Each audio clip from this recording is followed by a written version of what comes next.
diagram alirnya kayaknya nggak usah dibaca aja deh. Karena disuruh baca ya sama bapak. Waktu kemarin disuruh baca soalnya.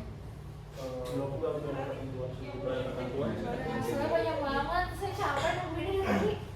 Yang paling banyak kan diagram alir. Singkatnya aja sih, maksud saya kalau mau dijelasin nggak apa-apa, tapi singkat, jangan semuanya dibaca gitu.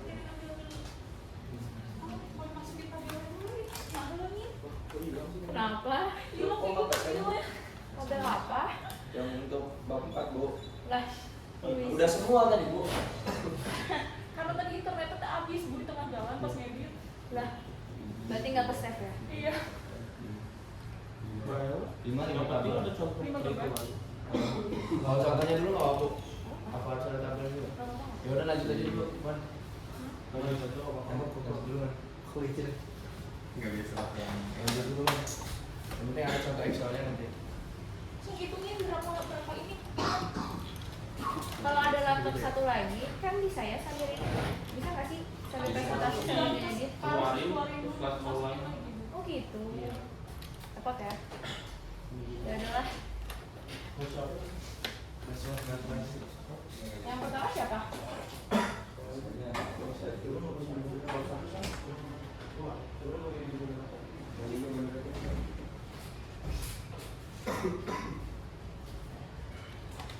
Bismillahirrahmanirrahim. Assalamualaikum warahmatullahi wabarakatuh.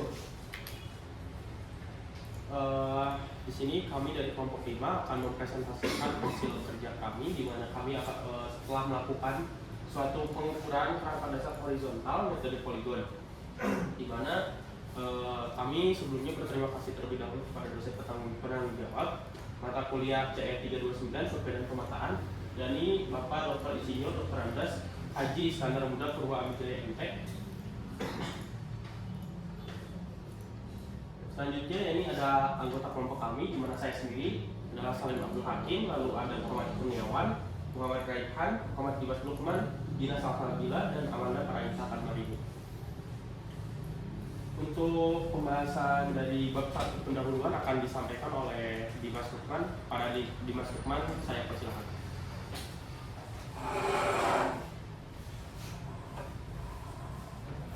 Baik, terima kasih kepada moderator saya Abdul Hakim. Di sini saya akan menjelaskan mengenai bab 1 yaitu pendahuluan. Untuk yang pertama ada dasolen. Untuk dasolen yang pertama yaitu seorang civil engineer harus bisa memahami konsep kerangka dasar horizontal. Kemudian yang kedua, metode poligon merupakan metode dalam survei dan pemetaan yang harus dikuasai oleh civil engineer. Kemudian yang ketiga, pengolahan data dan penggambaran poligon harus dikuasai oleh civil engineer. Selain dasolen, ada pun dasein. Untuk dasein yang pertama yaitu mahasiswa teknik sipil 2021 belum memahami dalam kerangka dasar horizontal. Yang kedua, mahasiswa teknik sipil 2021 belum memahami dalam pengukuran poligon. Yang ketiga, mahasiswa teknik sipil 2001 belum paham dan terampil mengolah dan menggambar poligon. Untuk identifikasi masalah, berdasarkan rumusan dalam latar belakang, maka didapat beberapa permasalahan terkait pengukuran sifat datar. Yang pertama, mahasiswa teknik sipil belum memahami pengukuran kerangka dasar horizontal. Yang kedua, mahasiswa teknik sipil belum memahami terkait pengukuran poligon. Yang ketiga, mahasiswa teknik sipil belum memahami pengolahan data dan penggambaran dalam pengukuran kerangka dasar horizontal metode poligon. Adapun pembatasan masalah yang berdasarkan rumusan dalam latar belakang maka dibatasi pada pemahaman terkait. Yang pertama, mahasiswa teknik sipil belum memahami kerangka dasar horizontal metode poligon sesuai prosedur. Yang kedua, pemahaman pengukuran kerangka dasar horizontal dengan metode poligon. Yang ketiga, pemahaman mengenai prosedur gambar manual dan digital dari kerangka dasar horizontal metode poligon. Untuk rumusan masalah, berdasarkan latar belakang dan pembatasan masalah, maka didapat rumusan masalah sebagai berikut. Yang pertama, apa yang dimaksud dengan kerangka dasar horizontal. Yang kedua, apa yang dimaksud dengan kerangka dasar horizontal metode poligon. Yang ketiga, bagaimana cara pengolahan data dan penggambaran dalam pengukuran kerangka dasar horizontal metode poligon. Untuk tujuan penulisan, pembahasan materi terkait sifat datar dalam presentasi ini bertujuan agar yang pertama, mengetahui terkait kerangka dasar horizontal. Yang kedua, mengetahui terkait kerangka dasar horizontal metode poligon. Yang ketiga, mengetahui cara pengolahan dan data dan penggambaran dalam pengukuran kerangka dasar horizontal metode poligon.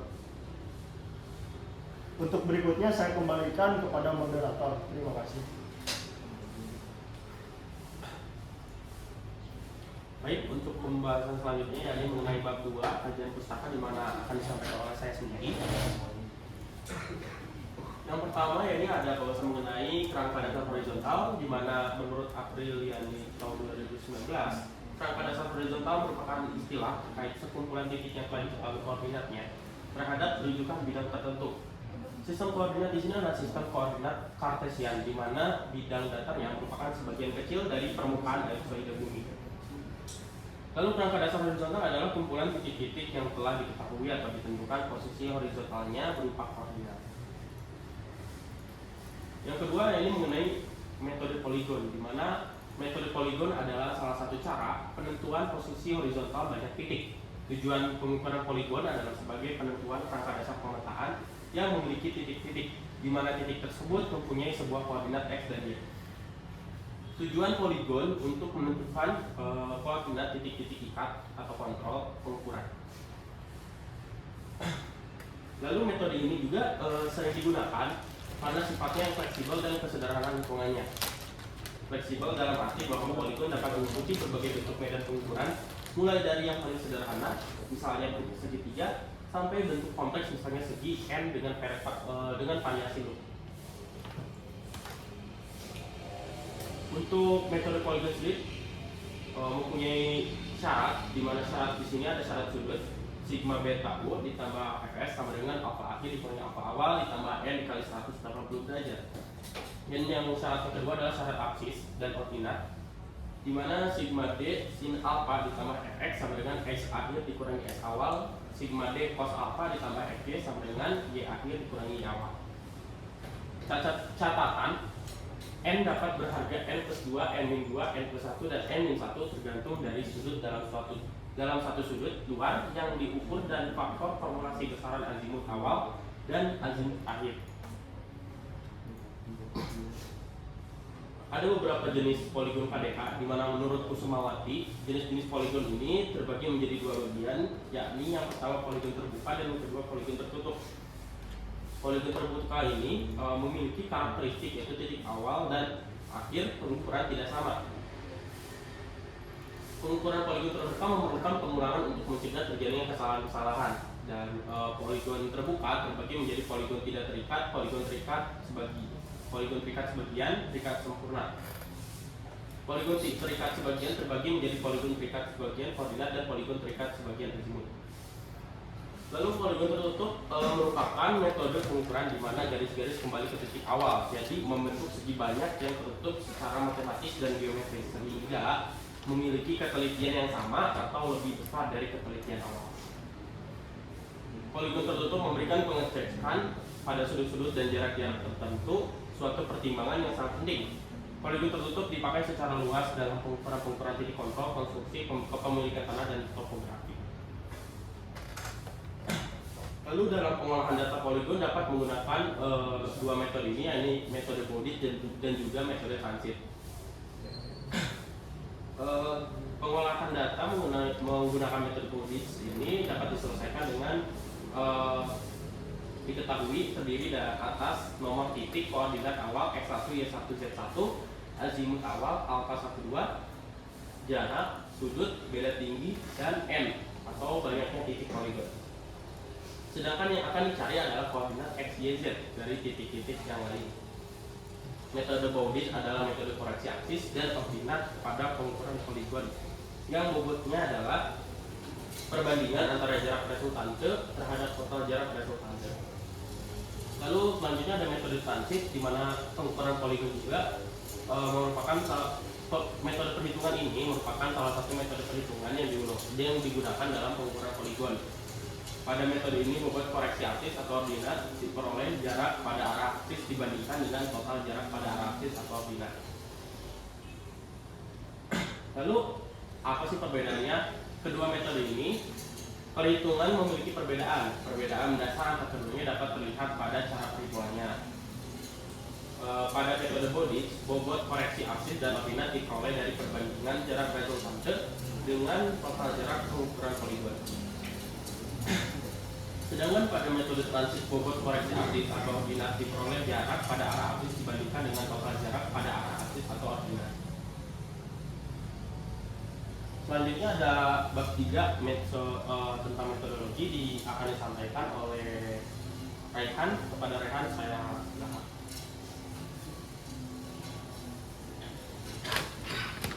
Baik, di sini saya akan menjelaskan bab 3 tentang metodologi. Jadi untuk lokasi praktikum kerangka dasar horizontal metode poligon bertempat di gedung FMIPA jika UPI Jalan Dr. Setiabudi Isola, Kecamatan Sukasari, Kota Bandung, Jawa Barat. Berikut adalah peta FMIK jika UPI. Dengan lokasi dan waktu, praktikum ini dilaksanakan pada rentang waktu dimulai dari membuat tujuan dari 9 Oktober 2022 hingga penyusunan laporan sampai 13 Oktober 2022. Lalu masuk ke prosedur praktikum, prosedur pengukuran yang diambil dari Purwamijaya 2022. Yang pertama, pada pengukuran poligon, alat didirikan di atas patok, berbeda dengan pengukuran sifat datar kerangka dasar vertikal dengan alat yang berdiri di antara dua buah titik atau patok. Lalu yang kedua, target diletakkan di antara patok-patok yang mengaktifkan alat sifat datar berdiri. Gelembung nivo tabung diketengahkan dengan cara memutar dua buah skrup kaki kiap ke arah dalam saja atau keluar saja serta memutar skrup kaki kiap ke arah kanan atau kiri. Teropong diarahkan ke target belakang dan dibaca sudut horizontalnya pada posisi biasa. Teropong kemudian diputar ke arah target muka, dibaca pula sudut horizontalnya pada posisi biasa. Lalu yang ketiga, teropong diubah posisinya menjadi luar biasa dan diarahkan ke target muka serta dibaca sudut horizontalnya. Lalu teropong ke arah target belakang dan dibaca sudut horizontalnya.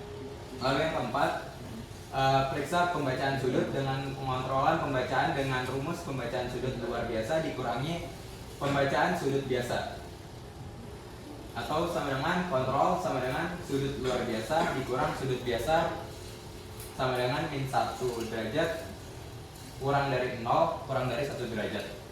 Jika sesuai, teruskan dengan langkah-langkah berikutnya. Jika tidak, ulangi pembacaan. Lalu yang kelima, alat theodolite dipindahkan ke patok selanjutnya dan dilakukan hal yang sama seperti pada patok sebelumnya.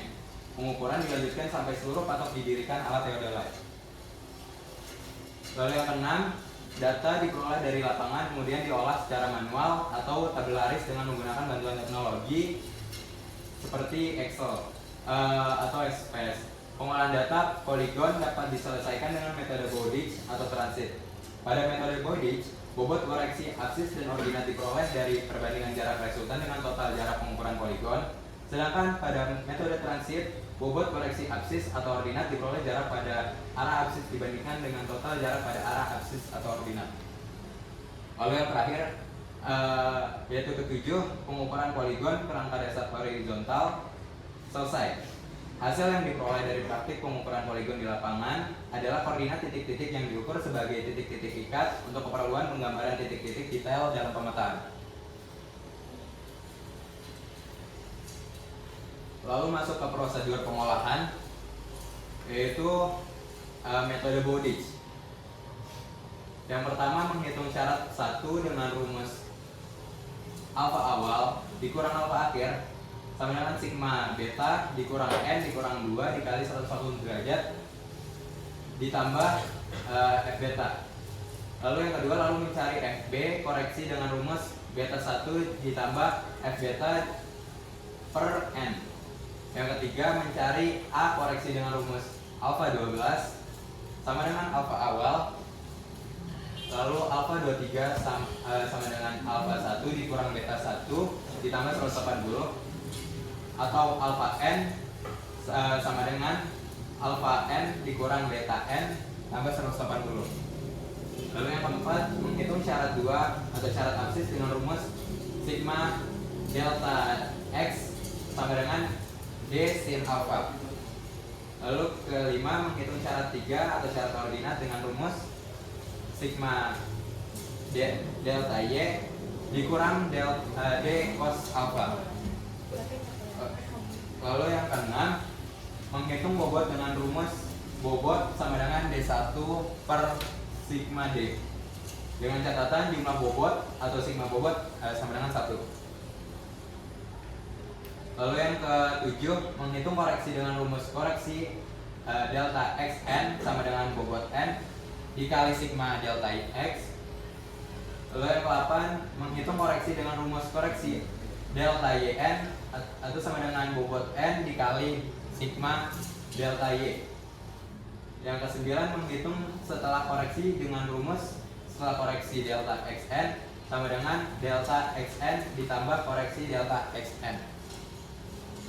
Lalu menghitung setelah koreksi dengan rumus setelah koreksi delta yn sama dengan delta yn ditambah koreksi delta yn.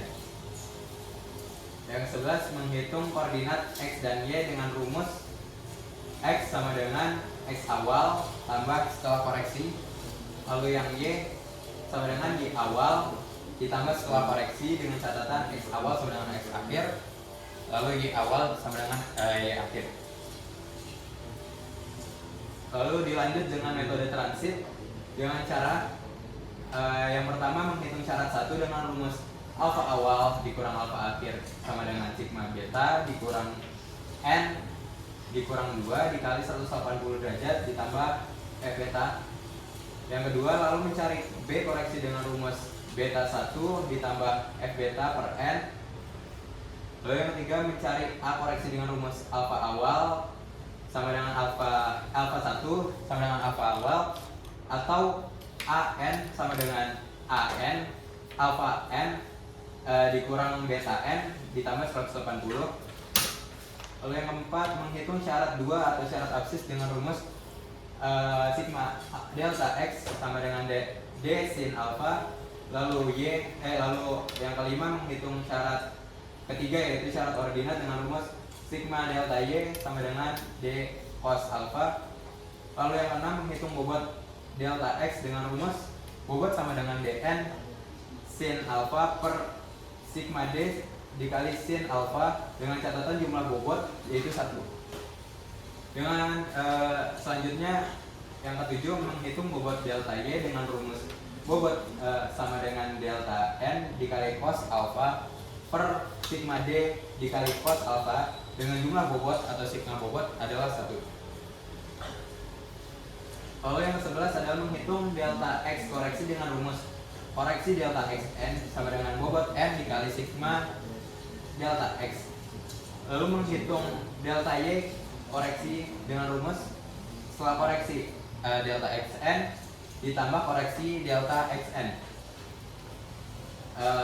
Selanjutnya ada 13, menghitung delta x setelah koreksi dengan rumus koreksi delta yn sama dengan bobot n dikali sigma y.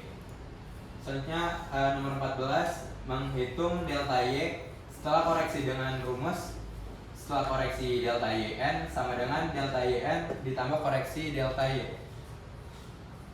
Lalu yang ke-15, menghitung koordinat x dan y dengan rumus x sama dengan x awal ditambah setelah koreksi, y sama dengan y awal ditambah setelah koreksi dengan catatan x awal sama dengan x akhir, y awal sama dengan y akhir. Lalu masuk ke prosedur penggambaran digital dengan cara yang pertama, siapkan laptop, lalu buka software AutoCAD, atur satuan komen dengan units dengan mengubah satuannya ke dalam CM, lalu atur orientasi atau portrait atau landscape tergantung dengan peta. Lalu buatlah tata jarak peta meliputi muka peta dan ruang legenda. Yang terakhir, hitunglah panjang dan lebar muka peta. Selanjutnya, hitunglah skala jarak horizontal dengan membuat perbandingan jarak muka peta dengan total jarak horizontal dengan satuan yang sama. Lalu buatlah sumbu datar dan tegak yang titik pusatnya memiliki jarak tertentu terhadap batas muka peta. Lalu gambarlah titik-titik yang merupakan posisi tinggi hasil pengukuran dengan jarak-jarak tertentu serta hubungkan titik-titik tersebut. Selanjutnya, buatlah keterangan nilai tinggi dan jarak di dalam muka peta serta melengkapi informasi legenda, skala, dan lain-lain.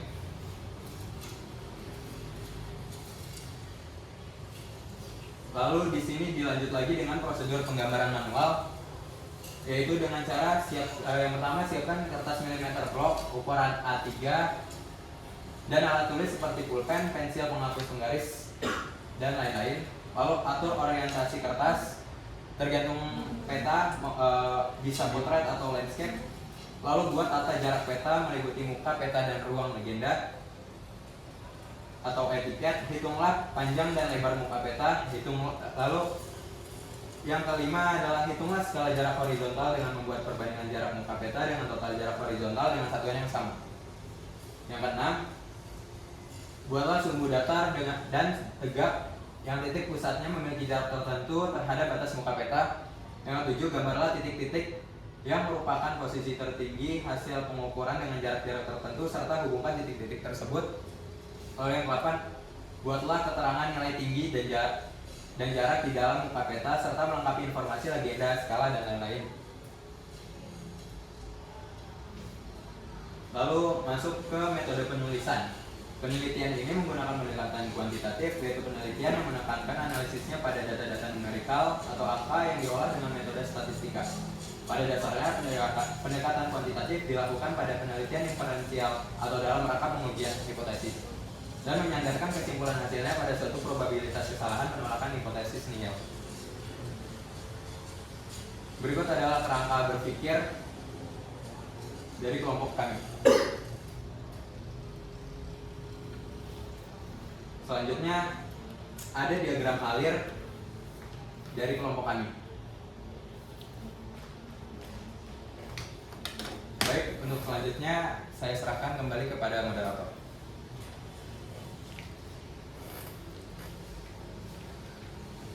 Baik, untuk selanjutnya yakni mengenai bab 4 hasil dan pembahasan kepada Amanda. Mana?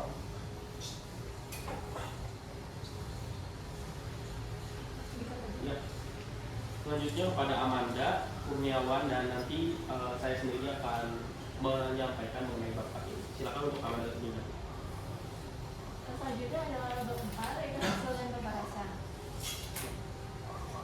Kalau untuk hasilnya kami melakukan penelitian di gedung FMIK di Kabupaten dengan jumlah titik pengukuran itu 23 titik dan berikut adalah data pengukuran poligon kerangka dasar horizontal yang kami lakukan.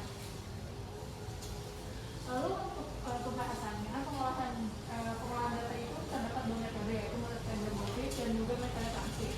Untuk metode Bowditch sendiri terdapat beberapa langkah. Untuk langkah pertama itu adalah syarat 1 dengan rumus alfa awal dikurangi alfa akhir sama dengan sigma beta dikurangi n dikurangi 2 dikali 180 derajat ditambah fb dengan contoh sebagai berikut. Fb sama dengan n dikurangi 2 dikali 180 dikurangi sigma b. Dengan hasil fb sama dengan 23 dikurangi 2 dikali 180 derajat dikurangi 3.779,797. Lalu dihasilkan FD-nya 0,202778. Lalu selanjutnya adalah mencari B koreksi dengan rumus BN sama dengan B1 ditambah FB dikurangi dibagi N. Untuk contohnya BN sama dengan B1 ditambah FB dibagi M dengan beta M sama dengan 84,589 ditambah 0,202778 dibagi 23. Lalu dihasilkan beta M-nya sama dengan 84,598. Lalu selanjutnya adalah mencari alfa koreksi dengan rumus alfa 1 sama dengan alfa awal sama dengan alfa 2 sama dengan alfa 1 dikurangi beta 1 ditambah 180. Lalu alfa n sama dengan alfa n dikurangi beta n ditambah 180. Dengan contoh, alfa 1 sama dengan 260 di 260,417. Lalu alfa 2 nya 182,379 ditambah 180,899 dikurangi 180, sehingga hasil dari alfa 2 nya sama dengan 183,278. Lalu selanjutnya adalah menghitung syarat 2 atau syarat absis dengan rumus sigma delta x dikurangi d sin alpha. Dengan contoh sebagai berikut: sigma delta x sama dengan 20 sin 182,3799 derajat dihasilkan min 0,830 meter. Selanjutnya adalah menghitung syarat 3 atau syarat ordinat dengan rumus sigma delta y sama dengan d cos alpha. Dengan contoh sebagai berikut: sigma delta y sama dengan 20 cos 182,3799 derajat dihasilkan sigma delta y nya sama dengan 0,19,983 meter. Lalu selanjutnya adalah menghitung bobot dengan rumus bobot sama dengan D1 dikurangi alfa D. Dengan catatan jumlah bobotnya atau sigma bobotnya sama dengan 1.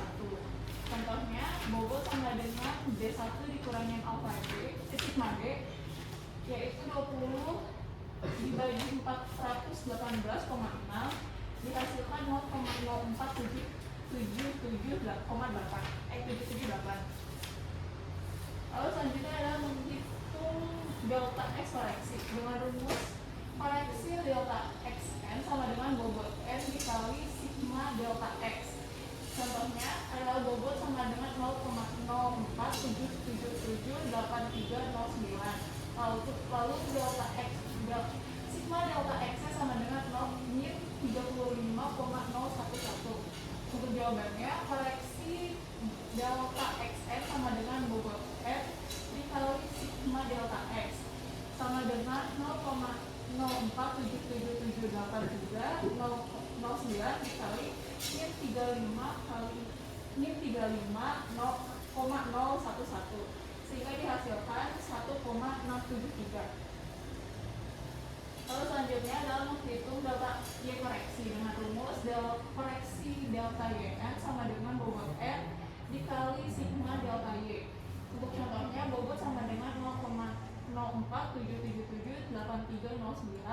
Untuk delta sigma delta y nya sama dengan min 5,768, sehingga koreksi delta yn nya sama dengan bobot n dikali sigma delta y sama dengan min 5,768 dikali 0,044, sehingga hasilnya 0,276.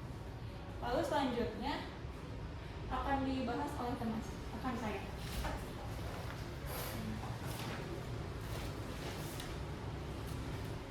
Ya, terima kasih untuk Amanda. Selanjutnya akan saya lanjutkan, yaitu tentang menghitung delta x setelah koreksi, dan rumusnya itu setelah koreksi delta xn sama dengan delta xn ditambah koreksi delta xn. Dan contohnya pun delta xn sama dengan minus 0,830 meter dan koreksi delta xn sama dengan 1,673. Jawabannya itu setelah koreksi delta xn sama dengan sigma delta xn ditambah koreksi delta xn setelah koreksi delta xn sama dengan minus 0,830 ditambah 1,673 dan hasilnya 0,843. Dan selanjutnya menghitung delta y setelah koreksi, dan rumusnya itu setelah koreksi delta yn sama dengan delta yn ditambah koreksi delta yn.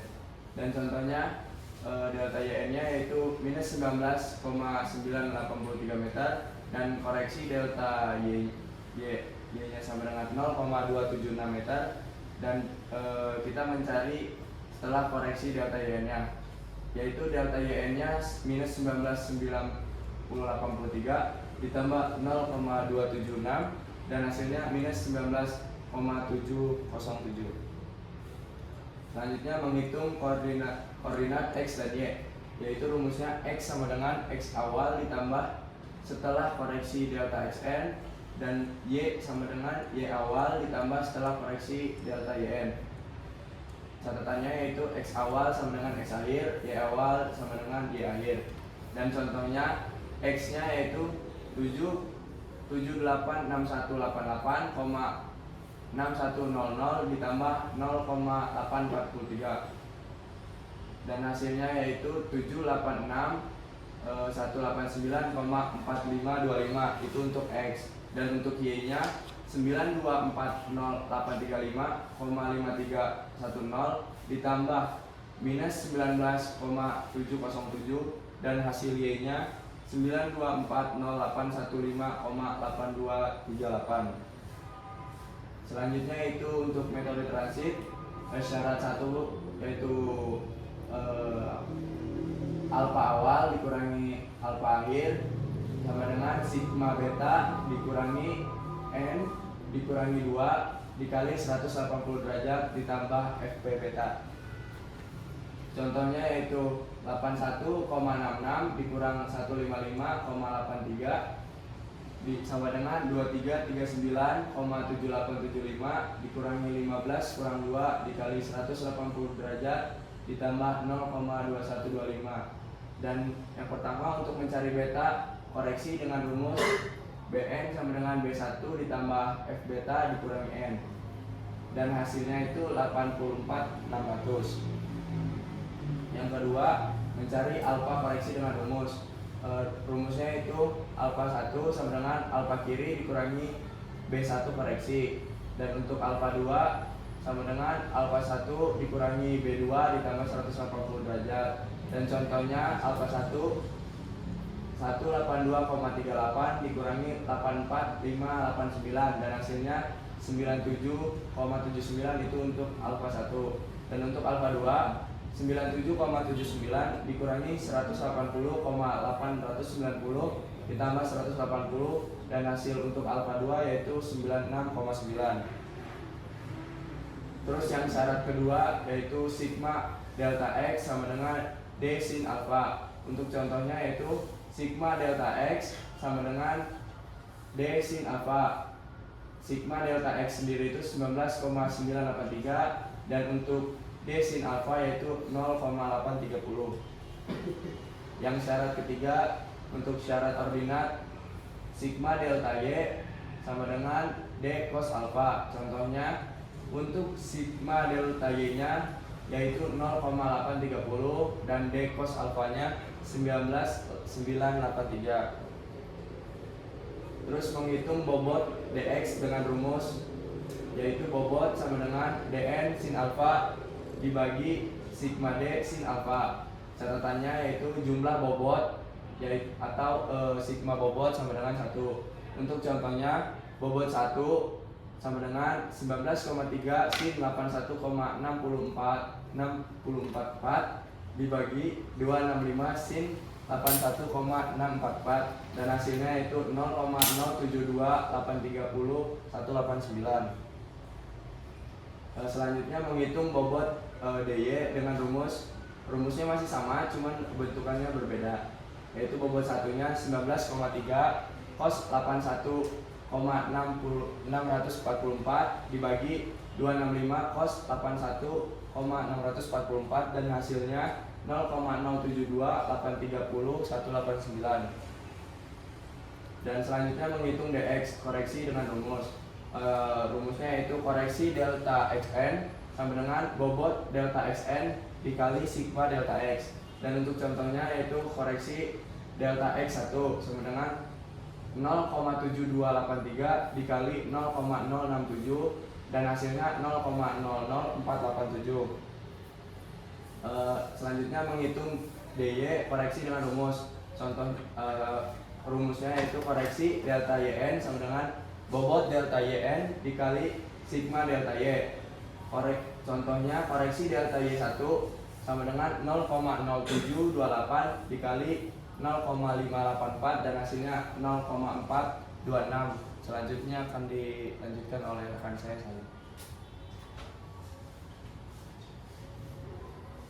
Baik, selanjutnya ini menghitung dx setelah koreksi dengan rumus setelah koreksi delta xn sama dengan delta xn ditambah koreksi delta xn. Contohnya, setelah koreksi delta x1 sama dengan 19,095 ditambah 0,004874, hasilnya didapatkan 19,1. Lalu selanjutnya menghitung dy yang setelah koreksi dengan rumus setelah koreksi delta yn sama dengan delta yn ditambah koreksi delta y. Di mana contoh perhitungannya, setelah koreksi delta y1 sama dengan 2,805 ditambah 0,0426 sama dengan 2,847. Selanjutnya yakni menghitung koordinat x dan y dengan rumus x sama dengan x awal ditambah setelah koreksi delta xn dan y sama dengan y awal ditambah setelah koreksi delta yn, dengan catatan x awal sama dengan x akhir, y awal sama dengan y akhir. Di mana contoh perhitungannya, x sama dengan 786,364 ditambah 19,1, didapatkan hasil 784,04. Ya.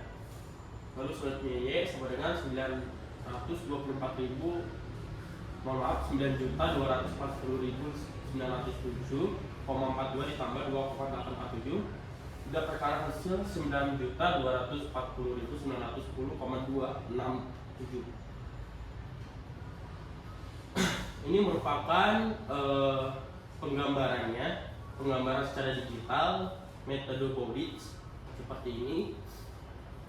Lalu selanjutnya ini adalah metode transit. Dalam kedua gambar ini terlihat bentuknya sudah sama. Lalu ini adalah manualnya, manual dari metode transit. Selanjutnya manual dari metode Bowditch. Selanjutnya yakni mengenai pembahasan bab 5, yakni penutup, akan disampaikan oleh Gina Salsabila.